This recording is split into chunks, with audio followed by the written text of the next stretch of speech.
Hey guys, and welcome to Crusher Convo, where we're crushing the conversation one episode at a time. Tonight, we are reviewing episode 4 of Star Trek Lower Decks, A Farewell to Farms. And with me in the guest chair, you may recognize him in the Star Trek universe. It is Dr. Trek himself, Larry Nemecek. Hello, Larry. How are you? Hey, Jesse. I'm doing okay, considering everything this week. I was at the Voyager premiere last night, which helped brighten a little bit of spirit this week. But it's good to see you. Thanks for having me on. How was it yesterday? It was very. I mean, it was aside from it being 455 and David Zappone and that crew, and people having seen their work over the years, it's still a crowd-funded movie, so it's not like a big studio thing. So they had it was at the Paramount Theater, where a lot of things have happened over the years. But it was still a very the film was great. People had a good time. It was a fan, backers, and a crew, a screening for all the crew, people who sat down on camera for the thing, and then a lot of people who just worked on the show who weren't. So it was what it was, but it wasn't like this big lavish with a lot of food and drink. It was kind of you could tell they were on a budget, but that did not take away from everybody seeing each other and having a good time. And I had a lot of little mini reunions and grabbed people and said, You'll be a guest on Portal 47. You'll be a guest on the Trek Files, right? Maybe if you want to drop my name a little. Be like, hey, I wouldn't mind. I'm just saying. But no, I think, and then there was there was nothing official afterwards, and we had to get out of the theater after about 30 minutes. But there was a little bit of an after thing at a bar down the street at Edmonds, and I talked to a lot of fans that I hadn't talked to already, and everybody enjoyed it. Of course, if you were there, you were probably a big Voyager fan to begin with, right? And all. But no, I mean, everybody was. It was in my not to make this about the thing, but I was about halfway through, and I thought, wow, this is a lot edgier documentary than the DS9 What We Left Behind was. And then I thought, well, Voyager. Oh. DS9 was an edgier show than Voyager was. This was a brighter, happier documentary, and they still went to, I hate to say, controversial places. Nothing was sugar coated, but they got in. Honestly, but it's been 20 and 30 years, and a lot of people were open to talk about, things, and some drama, like the Kate and Jerry situation drama has been resolved, and they've gotten over it and moved past, which makes it anyway. But there were a lot of, they didn't leave a lot of stones unturned, like Ron Moore's little brief. So anyway, I think people are going to enjoy it. It's going to be. I'm excited. Yeah, I'm excited. And actually, we already have someone in the chat. It is Chuck. Hello, Chuck. How are you doing? He's saying hello. Larry is great to talk to at STLV. Yes, he is. Oh, that's where good. We met. We met when we were was it a Bally's, and I was like this close to your table as I was waiting in line for Jerry, Jonathan Frakes, and I'm all like, hi. And you're like, here's a sticker. And I'm like, okay. And that's how I began. Well, okay. How did you, did I say something to you? That was your first one, right? It was my first one. It was 2022, and I recognized you because I had just jumped into Star Trek, and I had said, I was like, "Oh, I know who you are." I was like, "I'm new to the franchise," and you're like, "Awesome!" And you're like, "Here's a sticker," and you started talking to me about different things and then we started moving along as the line was going. I was like, "See you later." But it was I was touching your table. I was touching your table. I know it was that close. We were very. My speech, that was 2022, right? Mm-hmm. Yeah, my speech over and over again to everybody who was and there were a lot of first-time people there, which was exciting and encouraging. Yeah, and the impact of the new shows was finally starting to roll in. I think of all the new series, no matter what was your favorite or not favorite, just that there were so many, and the animated shows and the voice actors with the Prodigy and Lord, but whoever it was, there were so many new people, and I was always say, "That's awesome, this is great." But just please think this is not the real STLV. Like, please come back when you can come back to the Rio, and it'll be the real SD. And people like, enjoy this year. I'm not telling you not to. I'm not trying to gatekeep about the hotel site, but and the con of experience. But please come back 1 or 2 years from now. And I saw a lot of those people the next year, and I go, well, do you get it? And they were like, yeah, I get it. Yeah, I think that's what I said to you when I saw you in 2023. I was like, now I know why you told me to come back. Yep. Much bigger space. It works perfectly. But we are here to talk about episode 4 of Lower Decks. Super excited. Yes. I'm not a huge Klingon fan, but I do enjoy Lower Decks Klingon. So I'm going to go and show a clip, just a quick clip of the episode. So here it is. Your presence is a burden. Leave now. No can do. See, I just heard you lost your captaincy, and I'm gonna help you get it back. You make this? Yeah, our family has spent generations perfecting the bloodiness. Ooh, who's this tall drink of water? Water? You guys have water, right? Yes, we have water. I just love this show. No one has water but the Ocampa, apparently. Yeah. Apparently so. I mean, this show makes me like the Klingons. That's how great it is. Like, I just they have magic. Mike has magic in his show. But what was your first impression with it? I mean, there was a lot going on. It was, two between the Dr. Migleemo and then the Klingon stuff. But that was your first impression. So between I hate to say this, between everybody being emotional, upset, and invested about this being the 5th season and the last season and all that, it feels like we've gone from fresh Trek every week to these Trek islands. And I feel like Lower Decks, this season of Lower Decks, isn't getting as much attention as it normally would. And maybe that's the distraction of the campaign and the election this year. Maybe that's the distraction of a lot of things going on. But I feel like people had to remember to get settled in with Star Trek again. And unfairly as it is, the 2 animated series don't get just the normal numbers, I think, viewers and all of that. And maybe that translates to, like, we're here, you're here, I'm here, Crusher Convo's here, Second Opinion's doing, my things, and so many more. But I still feel like overall the attention. So anyway, it's like people I hope are watching after 4 episodes in or whatever. But I enjoyed it. And this is so distinctive in its 5th season, and there's so many things just happening. And I love that it was a split. I love that this was a canon show in a lot of ways. Both farming Klingons, the part of Klingons that you didn't know you needed to know about, but it's awesome. Actually, I have a quick question though. And his culture and his people finally get a name, much less a backstory. That's true. I have a question though. What did you think of the intro?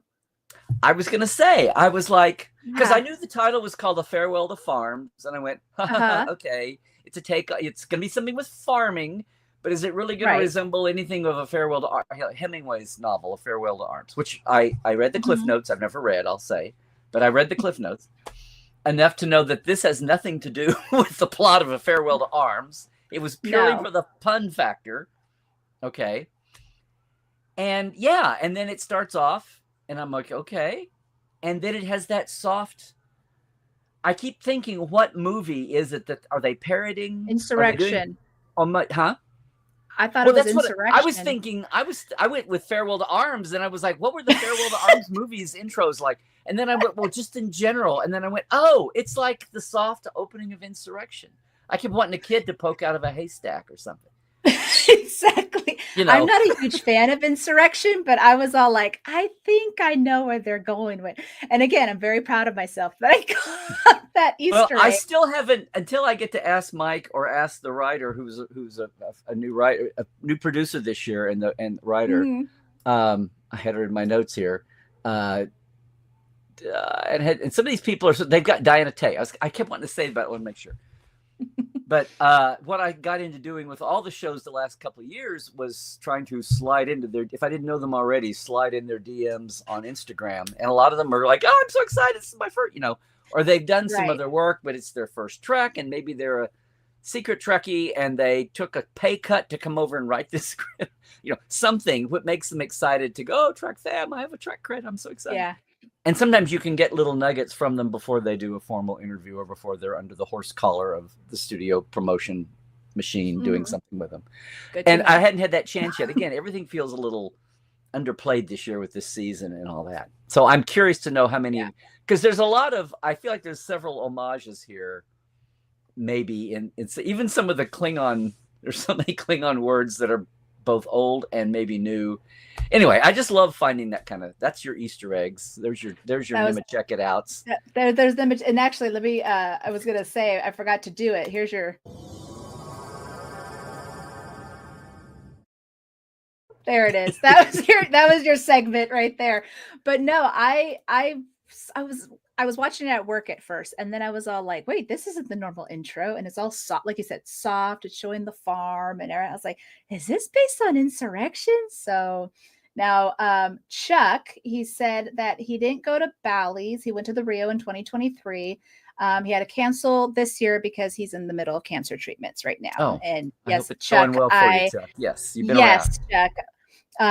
Absolutely adore you. You're all over the place, and thank you for the support that you give to all of these podcasts. And then we have here, hello, it says the show is wonderfully silly, makes all the jokes I'd make with friends about the Star Trek franchise. Pretty much. Yeah.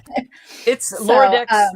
People are so worried about Lower Decks being a comedy Star Trek, but it's basically after 10, 12, 15 years of Facebook memes and everything else, it's like the jokes it's in-house jokes, not someone from the outside making jokes.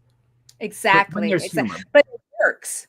Like he does it so well that it works within the show where it's like, this is canon, because it comes from the heart, and it comes from it's not rando jokes. It's the characters. Mm-hmm. It's the story and the characters. And that's where the humor comes from. And the Star Trek universe at large. And the other thing they do, and like second or third season when I went, holy it's like, he's got this list of the 47 things that fandom has argued about for 40 or 50 years. And they attack it in the show. It's so meta. Like, is Starfleet military or scientific? And, why do we have so many uniforms? That's silly. And just so much stuff and things about, and now, and even they don't even do it on the nose. Like there's things about Klingons in here that are like just a little, if you stop and you go, oh, okay, he's, they're making, one of the characters will flip off something, Boimler half the time. And it's just like, oh yeah, he's making fun of that thing people talk about, and they don't give you an answer, but it's like, don't worry, we know. Yeah.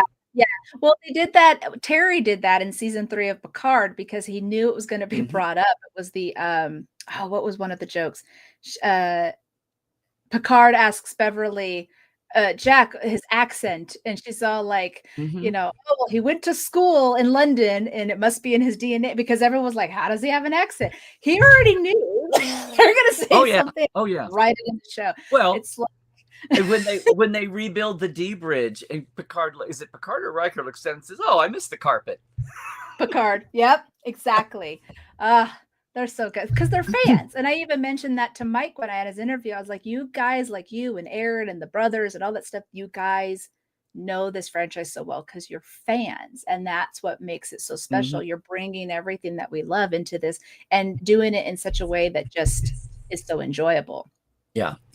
Yes. But it's weird. It's almost, I brought this up with somebody one time about, is it, because in the old days, it was just like writers would come in, they'd have to learn Star Trek. And then you had that quiet revolution when TNG hired, well, they had them at first, and then Dorothy and David left Next Generation. And then you had people learning. But when Ron Moore was the quiet fanboy who got hired, and then Renee Shavaria and Ira had been, and then eventually until you finally got even on Enterprise, Manny Koto and Mike Sussman and them, the fans got the keys to things eventually and made cool shows. And but it's almost like I said one time, is it almost like an equal opportunity thing where you're hiring, you're a producer and you're hiring for showrunners and hiring for writers. Or even art people and visual effects people. And it's like, must know Star Trek a little bit. It's like, I'm sorry, this is prejudice. You have to apply. Everyone who applies has to be considered. It's like, is having Star Trek knowledge considered anti-open hiring? Yeah. Because I wish everybody hired already came with that. I know, me too. Now, it's funny that you mentioned about the Klingons and things like that. So I had actually grabbed a couple of Yes. what they were saying, the translation. Hopefully I translated it right. Now, of course, we know Chudich, and that means second, which is your Right. second, whoever. So, and my little tagline under my name, it says Larry's Chudich. So I'm your second today.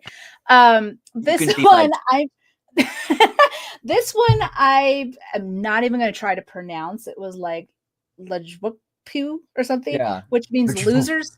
Yeah, which means losers. Takjad is begin the torture. So that's probably from the Ascension Chamber. And the first time they had pain sticks was Worf doing his Ascension Chamber thing, second season on Next Gen.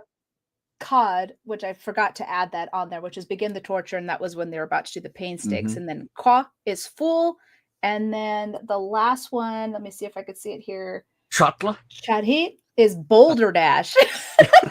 Well, see, you got these.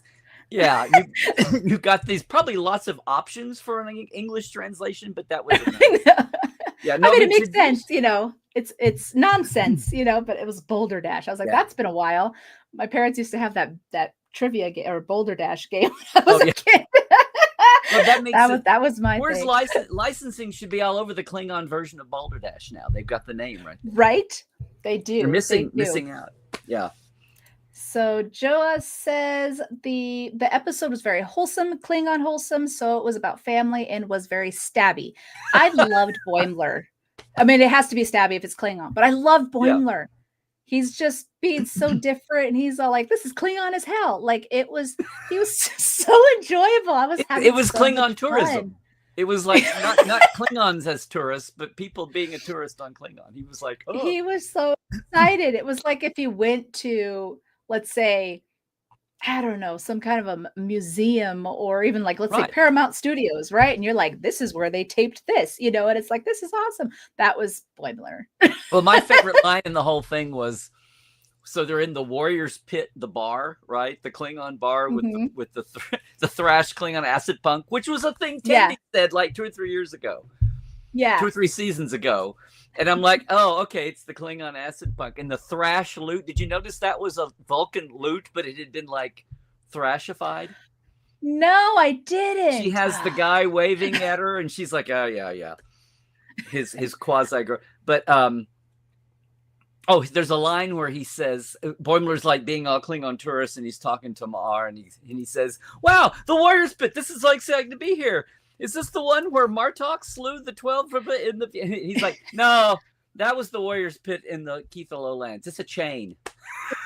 Yeah, it's a franchise.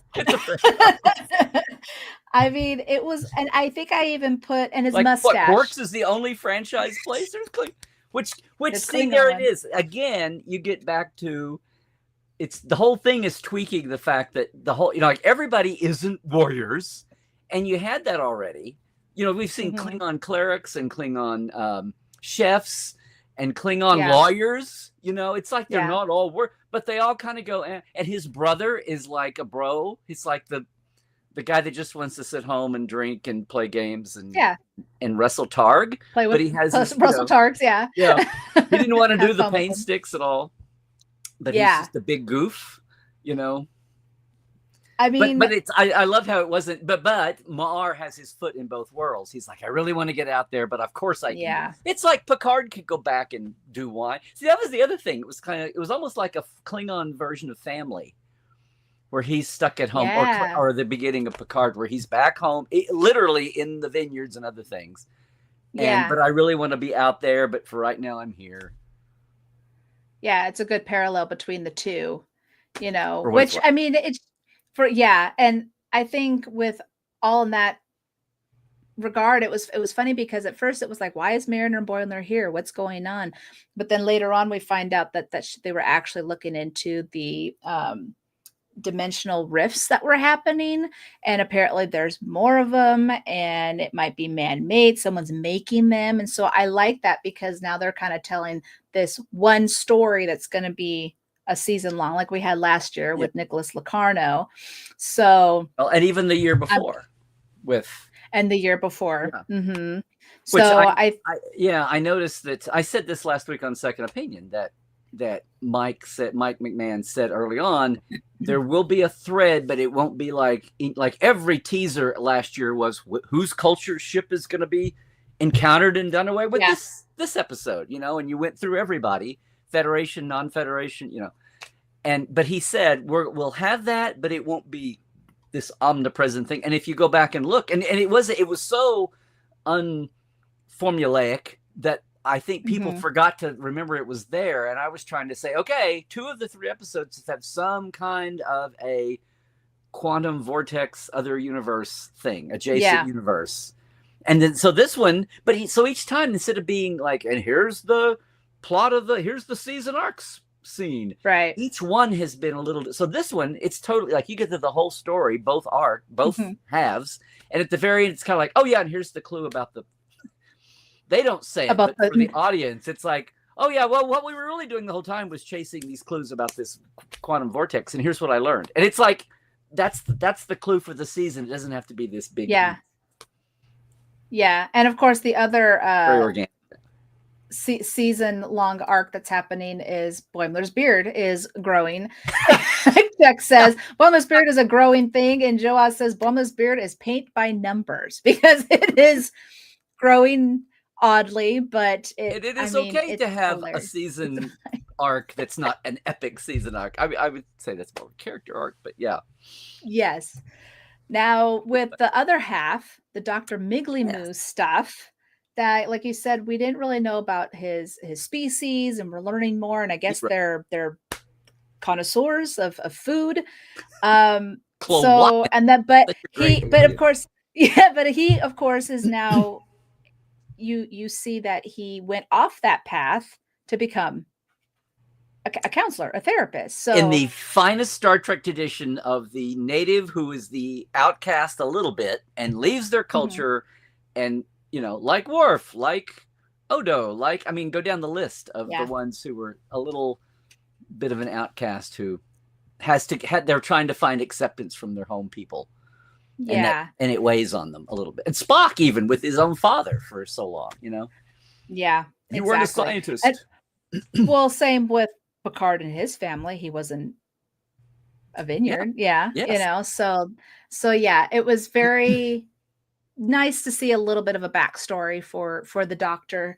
Well, I remember since after 4.5 years, it was like you got. Here's the name of a species, and about their planet, and about their culture, and here's cute little phrases they use, and it's like all at once. I did like though when Tendi and Rutherford were helping, and at first he's doing a replicated dish, and they're like, "Oh my gosh, it's disgusting." He realized he did something wrong, so they're deciding to make this hogfish thing, and she's dicing up, and he's like, "Oh, you have amazing dice skills." She's like, "Assassin's training." Which makes which is true. Yeah. It's absolutely the best true. thing was when she brought out the little, what is it, a squeeze bag, icing bag, and the icing bag has the Starfleet Delta on it. Yes. Oh, for the manure thing? Yes. Okay, of course. I was like, of course it's got a Delta on it. I get annoyed when that's Strange New Worlds and Discovery, but when it's Lower Decks, it's like, of course, it's fine. Yeah. Now, and I like. Their boots. Do you think we're going to have more Freeman? Because we've only seen little bits of here and there, the captain, and she was a little bit more involved, but like Ransom had there's been no Shax and no Ta'ana so far. Mm-hmm. I mean, like maybe a line, but sad. Like Ransom had the little bit, and there'd been no Freeman all see. She you hear her doing captain's logs, and maybe she's like standing there welcoming somebody. Yeah, this is the most that Freeman had been part of, and even then, it's not much. No, I mean, she's defending him, right? Because at first she's all like, "Can you please take over because I might do something Starfleet?" Because she was getting very annoyed by these two. But yeah, I mean, it was funny because and it's a typical trope where it's like there's these two rude people and stuff like that, and turns out they had a secret, and then of course they're found out, and the one person that could help them, what did he say? He's a chef of the mind. Was that what he said? Yeah. When he was talking about being a therapist or something, and he had mentioned that before because they were very surprised that he left the cooking, I don't know, track, food track. Well, it's like to be a Klingons that therapist. aren't warriors. It's like Vulcans that aren't scientists. It's like Ferengis who aren't in, in the business. Yeah. Yeah. So, I mean, it was a good little backstory. I mean, because like I think the biggest thing that the Doctor even had before was with Tendi, and he had to fight whatever that was Yeah. for But he's the usually Orions. but he's usually just been and that was the season, wasn't it? Or was that It was last? Okay. last season. They're blurring Mhm. a little bit. I've only watched through one. I know. No, but I mean, it's yeah. Ever since that, he's always been like the butt of jokes or the joke scene. Mhm. Starting with the Yeah. first time you saw him, when it was like she's like, Freeman says, "I want you to go see Dr. Migleemo," and she's like, "No, not the food metaphors." And it was the joke at the beginning, and it's like it's all grown from it. But they didn't that. It rarely, like every once in a while, if he had 3 lines in a show, one of them would have a food metaphor in it. And it could be totally like not part of the 3 main plots of the episode, but it was there. But I mean, this is really the first time somebody said, "Okay, finally," and it's almost like, Yeah. I think by the time they got to 4th season, Mike is like, if there's stuff we really want to do, we ought to like pack it in because we never know when they're going to cancel us. And I know they didn't know they were canceled when they wrote this. It's still too early. But I think there's a lot of little bits and pieces happening and some of these things that were set up, like Ma'ar is the Wedge douche. That's out of Wedge douche originally. They're getting T'Lyn got followed up and made a part of the crew, and somebody along the way said we're going to get back to the Klingons of Wedge douche too because that was too interesting. And then they did last year. Yeah. So we didn't have T'Lyn. Like, huh? We didn't have T'Lyn. T'Lyn was like, wasn't she like just in the background? Watching. Yeah, T'Lyn was not. She was not involved. No, I mean her episode was last week. That was her big episode, which I loved. I loved her in last week's episode. And the bit about repairing and the opener was the first one. Oh, with the ship. Yeah, I think that was Shades of Green. So the second-ish on when it was premiering. Now, Chuck says more legacy characters ahead, according to Mike McMahon, except for Beverly Crusher, unfortunately. Unfortunately, Mike was like, I wanted to write her in, but I couldn't because she was doing season 3. And he's like, it's kind of hard do a comedy while they're doing this. And he's like, and now I didn't get the chance. And I was like, heartbroken, shattered in a million pieces. But I was like, I understand. But it would have been lovely. We did get Wesley. So yay. Yeah. But I'm excited about what other legacy characters though that are going to. But just remember the time frame of Prodigy and Lower Decks, and they're like 2-3 years apart. Right. Lower Decks is a little earlier, and Prodigy is 2 or 3 years later. But both of them are like 8 and 10 years ahead of what you just saw in Picard season 3. So anything right now, Beverly would be out being a phantom, Yeah, well, I was talking because I'm big on dates and stuff like that. And actually, I believe it was Tony from Trek Movie. He believes this is around 2382 because they had mentioned Naomi being 10 years old. Oh, these are very specifically slotted in. Yeah. And so I was all like, oh, so that means Jack's a baby and she's hiding right now. Because then in Prodigy, and it was 2385. Well, and he's a toddler. The star dates in Freeman's captain's logs and things are right in line with the old TNG forward dating, where it's 1,000 years, and they're going right along with. And that. I love it. I eat that stuff up. I love it when you go along with that. And just the universe. I mean, of course they should use it. It's what they're telling the story. Yeah, exactly. Yeah. Now here's Miss Powell family. Hello. She says, Ma'a's name has always seemed to me to be an homage to McMahon. Oh, that's a good question. That's a good one. She's very good. I love her. Well, since Beckett Mariner is his sister, then, yeah, that makes sense. And here's Patrick. Prodigy is technically not canon anymore-ish, right? No. It's canon.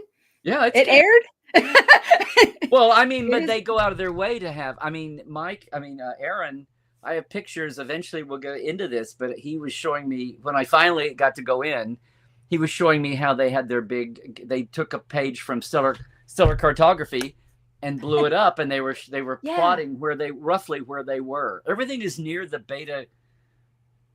Everything in the Delta Quadrant, like they had Cations, but they also, like when they had the Kazon, it's like, well, how'd they have Kazons are on the far end? Well, by then they're bopping around, I guess. But he said, no, here's where we had things plotted. And then they came back. Then the show comes back down to the Romulan neutral zone. But he said, here's where, and one time they took a crazy dip way over into the Gamma Quadrant and came back.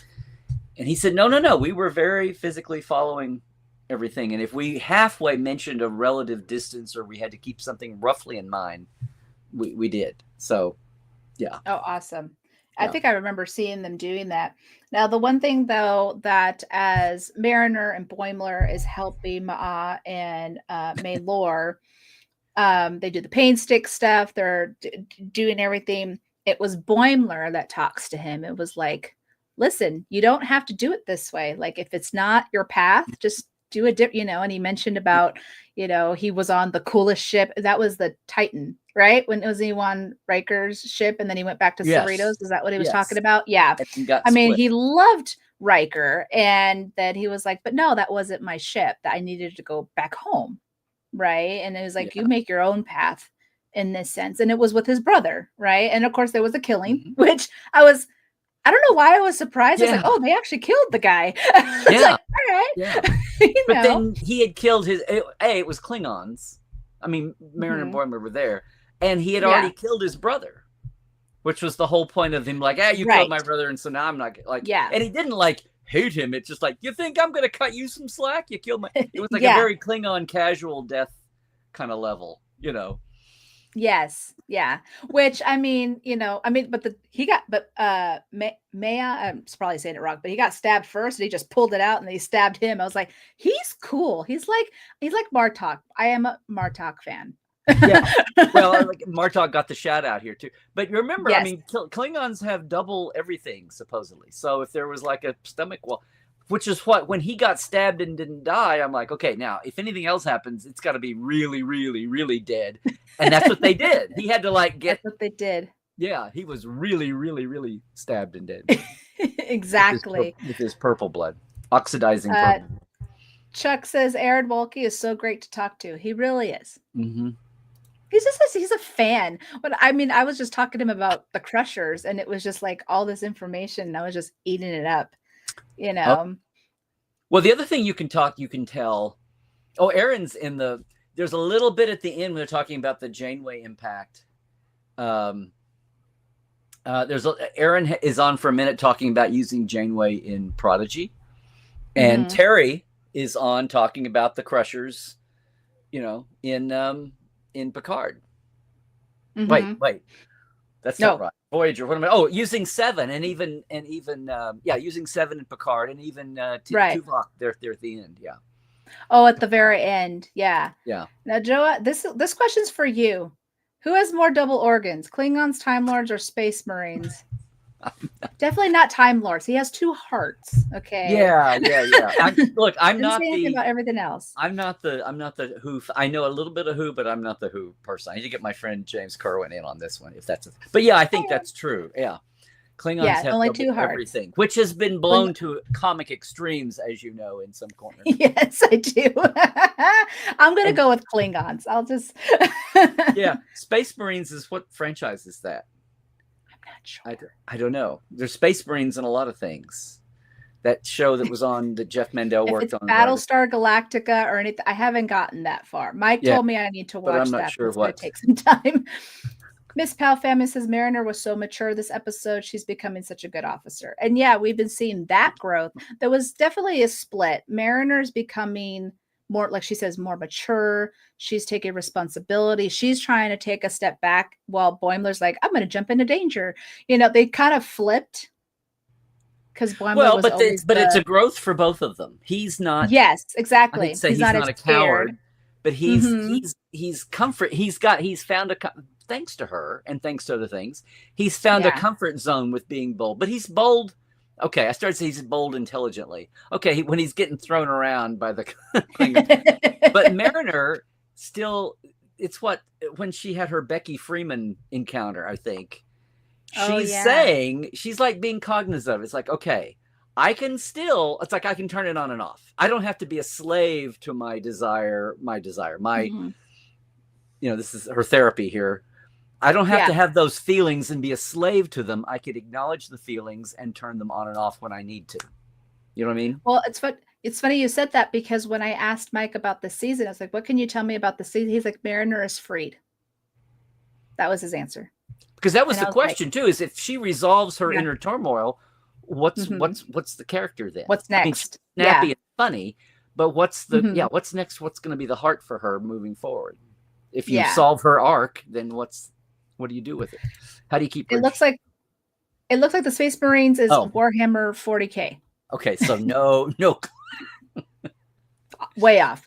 And No then claim to Growth, fame. we love to see it. And then Tanya is such a great actor. Oh. And yeah, I mean, they all are. It's been amazing seeing just how just these characters have grown. Even with Tendi, Rutherford, like everybody has just shown so much growth. To Lynn, for sure. And she's, the new one. Yeah. But I do want to mention real fast before we get into the next segment that Oh. Boimler screamed last week. I want that as my ringtone. I'm not gonna lie. When I said this No one on can Second do him more Opinion, than Jack. when he went off the cliff and it was the okay, I was like, okay, this is really funny. And then I went, wait a minute, and it was so off, and it was the cliff and the thing, and then he's still I'm like, okay, part of this is how long are we going to stretch this until it's like how long are you going to push this? And they pushed it all the way.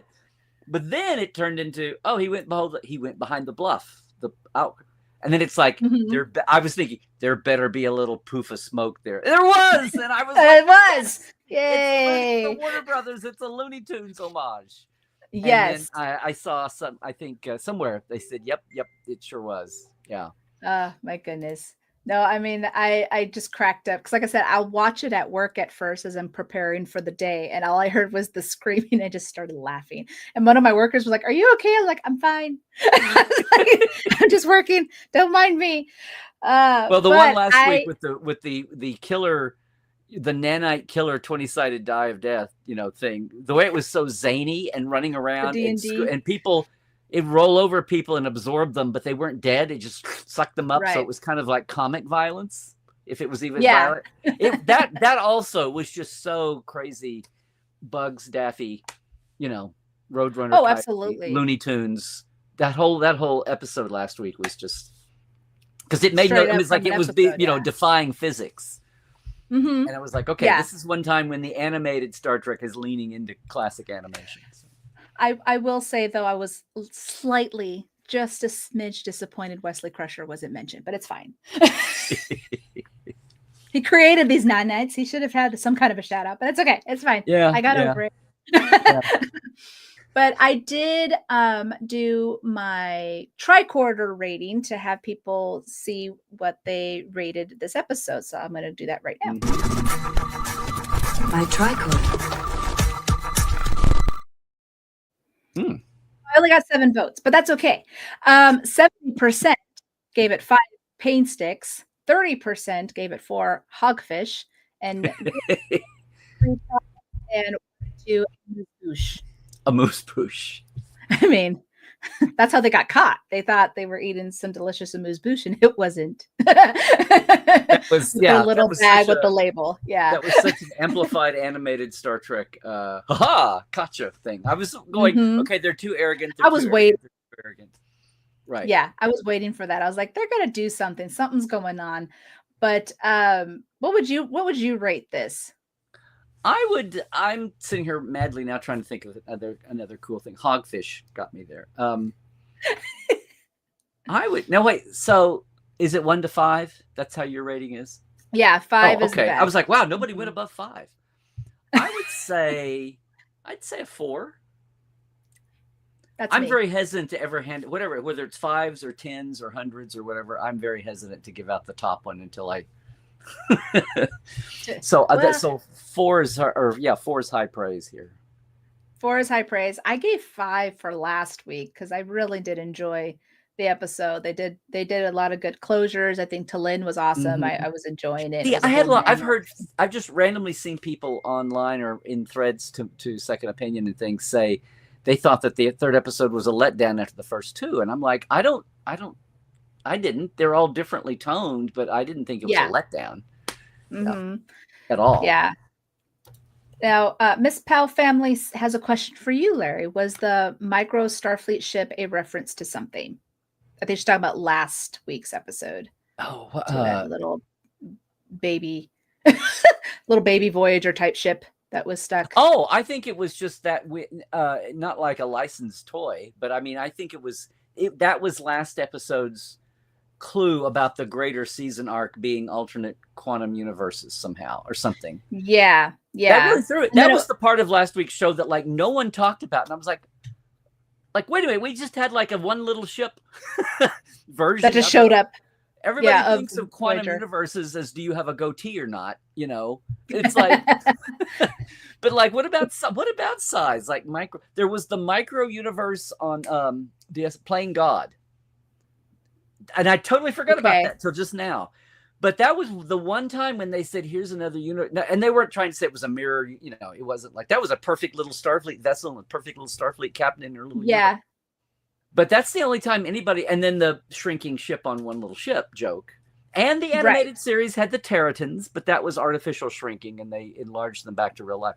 But no one ever talks about, is size a component of, because some of that's, okay, I am not a scientist, but I suddenly started sounding science weedy. But, you know, like it's a thing about mass. Technobabble. It's people would say when Odo goes down to being a flea, what does all the mass go? Is it like the world's densest flea when he becomes a flea? Or when he becomes a cloud? Is he, you know, or a spaceship? Is he the lightest spaceship ever? I mean, so there's things like that, but we never talk about this. And that's what got me on 3 levels last week. But the bottom line thing was, oh, look, it's another adjacent vortex. Another reference. Universe. Yeah. Dimensional rifts. And of course that little joke of the she said it was a month of hell instead of a year of hell. Yeah. A month. A month. That it was almost like, hey, audience. So that's I like I said, I enjoyed that episode. But let me check my notes real fast because I think. So we barely talked about the Cloakans. I just love that name. Oh yeah, it sounds like a chicken clucking, and I love how we've got avianoids like. So they did. Yeah, I was going back a little bit. So on remember the peanut hamster show with the avians or the avianoids or the ornithoids or whatever. They were the Ariori. Anyway, and these are Cloakans. And we had the Aurelians from the animated series where all this started. And then Prodigy had the Aurelian, but he was a flightless Aurelian. I've gone blank. Oh, Adik. And anyway, so it's not like, oh, the different animators are just getting sloppy on how they draw because normally they don't. They're also anal about doing everything, you know, on both shows on Prodigy and on Lower Decks. So that's why I was glad. And then here's Migleemo, who they don't say his species. And it's like, is this like a lazy version of Aurelians who are very sleek? And he's got the Tweety head, you know? Yeah. Chicken hawk head. And so finally, no, it's a different species. And then I was going back and I went, oh, the avians that Peanut Hamster was with were round headed too, but they were different. And then the Aurelians are kind of sleek, and then the ancient school. Anyway, I was like, okay, we're having a diversity of avianoids, much less diversity within each species. Like the Aurelians, some of them are flighted, and then some of them don't have wings, and they can't fly. Anyway, I blanked that out because Peanut Hamper is not my favorite. Yeah, but hey, it's canon. It's in there. Yeah.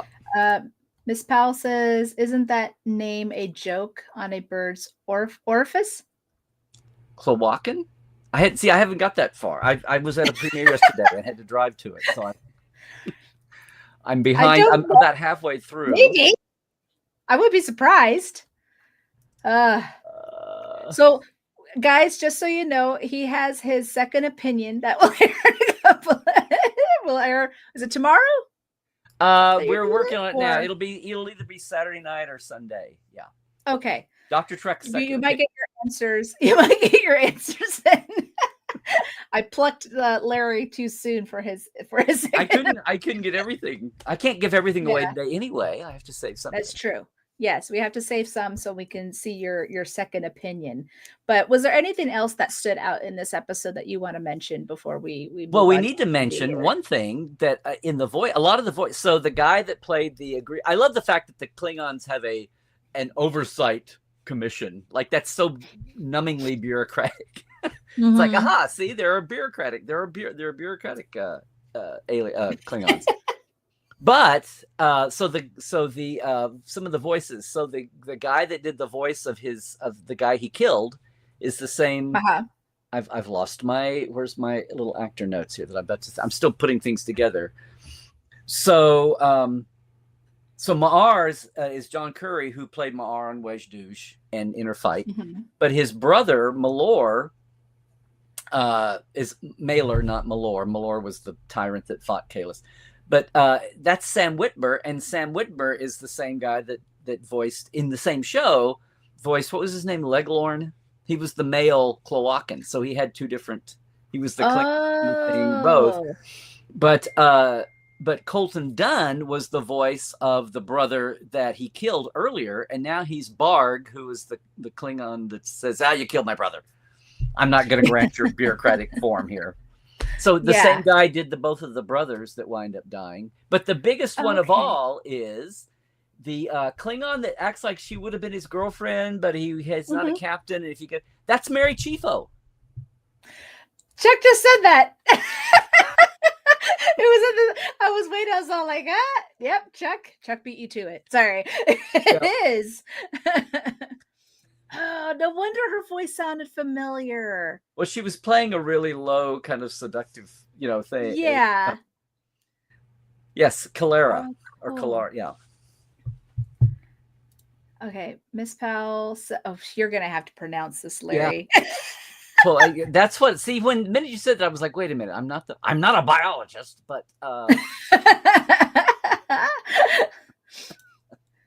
This is all technobabble. We're all learning as we go. It is the cloaca. Yeah, the cloaca is the rear orifice that serves as the only opening for the digestive, reproductive, and urinary tracts, if present, of many vertebrate animals, not just birds. Oh. Okay. I've learned something new today. The minute you said that, I was like, wait a minute, that rings a bell, and I hadn't thought of that. No. Well, see, this is why we have Mrs. Powell family here, because she catches these certain things. And then Chuck says, I am a doctor, not a biologist. Yes. Oh, he's not on camera. I started to say my Plushy McCoy back here would. Plushy McCoy. Plushy McCoy would want to agree. Yeah. He would agree for sure. I did enjoy this episode. Like I said, I'm not a Klingon fan, and so well, Lower Decks will make you a fan of anything if you're not already. Exactly. That's pretty much what happens. The only thing that I really enjoyed that wasn't animated Klingons was like I said, Martok. Love Martok. I thought he was great. And season 3 of Picard Worf. That's about it. I like what they did with it. just that Worf. I thought that was good. But I think they just are so good at putting together these little things and puzzle piecing, not only because like we were talking about the dimensional rifts and these little topics here and there, but then closing up other chapters. And it's only 20-minute episodes, but it's so smooth. And it's just, and then you just want to watch more of it. Yeah. They harness that zany pace of animation, but it has to be that way anyway. It's exaggerated, but they compact that with whether it's visual, like the shows like with the Collector, where it's like 40 billion, 47 billion like Easter eggs to find on the walls, and they zip by in a half a second, or it's just the plot and the characters and the cloaca. Yes. Actually, I just forgot that I had my Instagram live on, and Rashid says, hey guys, he says, hope you are well, Jesse and Larry. And then he was talking about leaves their culture. Get it, Larry? Ah, I wish I knew what he was talking about. What reference we were talking about, because I forgot to look at my Instagram. What did you say that you're puzzled by? He said leaves their culture. Get it, Larry? So I'm trying to think what we were talking about when Rashid wrote that. Well, I was saying probably something. wrote that a while We were talking about natives who leave their culture and they're not part of the mainstay. Oh, like yes. non-warrior Klingons, non-capitalist, yes, friendly, that's what it is. Non-scientist Vulcans. I don't know. That's what it is. Okay, because I wasn't paying attention. I'm looking at this chat, but the Instagram chat doesn't connect. I was like, oh shoot, I need to go check. And so he wrote that. It's your empire. You'd better. I'm so sorry, Rashid. But yeah, so that was, like I said, I enjoyed it. We give it 4. Yeah. If anyone wants to write in the chat. And the Klingon who was, if people didn't get it, Korin, the other Klingon, the younger Klingon on the Oversight Commission, was the same. And the reason Mariner had a connection with him and why he came at the end and confided to her, he's the general, and way back in the second episode that she and Boimler escorted, and they all got drunk together. But they'd had a history back then. So that's why he was so up for telling her what was going on and ratting out the blowhard and all that. Isn't that where Boimler he's all like, because he got his name wrong, and he was like, I'm just happy that I'm even, remembered for this. He's like, I'm just honored that you remember correctly. Yeah, exactly. Well, thank you, Larry. This was so much fun. I mean, and like I said, you guys are going to learn more with Larry with his second opinion. So hopefully either tomorrow night or Sunday. Yeah. But I definitely loved it. I do have one more segment if I could find. Oh, actually, I have 2 more things to actually. Look at you. You're so. The only time I had a segment show was when Ollie and I did lower decks, when we did a life support live and we had segments and. You had segments, yeah. Well, first off, I'm going to be doing my redhead alert. Let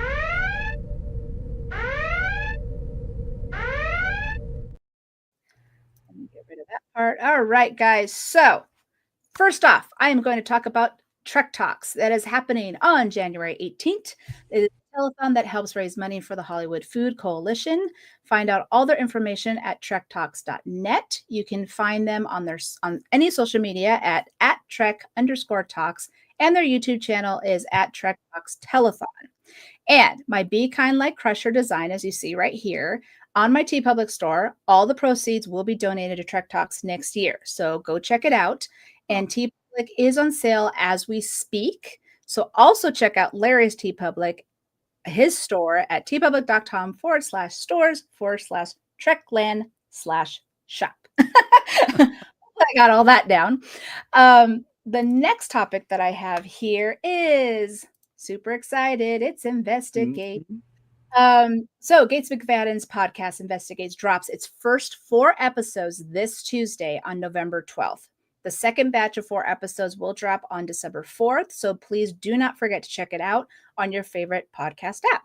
She will have interviews with wonderful people like Todd Stashwick, Michelle Hurd, Jess Bush, David Ajala, and so many more. So don't forget to check that out. I am super, super excited.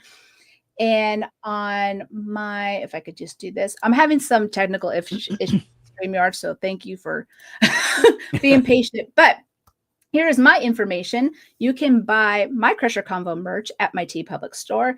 You can hear all the audio versions of my podcasts on Apple Podcasts, Spotify, Good Pods, or wherever you like to listen to your podcast.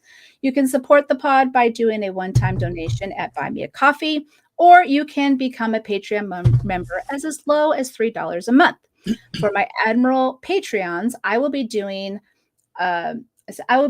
reviews of Gates's podcast, so don't miss on that. And also an Admiral Crusher shout out to Engineer Mark. So thank you for your support. And you can find me on Instagram, Threads, TikTok, and Blue Sky. Don't forget to like and subscribe here on YouTube. And all this information can be found on my website at crushercombo.com. Hopefully I got all of that out. It was a lot of information, but I am super excited because, guys, I did make up to 200 subscribers on YouTube. So yay. And I was doing a contest for people who were going to be new subscribers. And so I made it to 200. And so I'm going to announce the winner right now.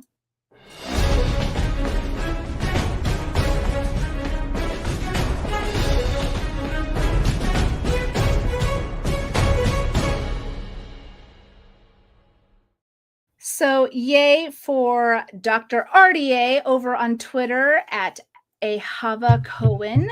Congratulations, you won the Beverly Crusher ornament, which everyone was so excited about. I was like, and I'm in Idaho, and trust me, these were like not going, so I was like able to buy 2.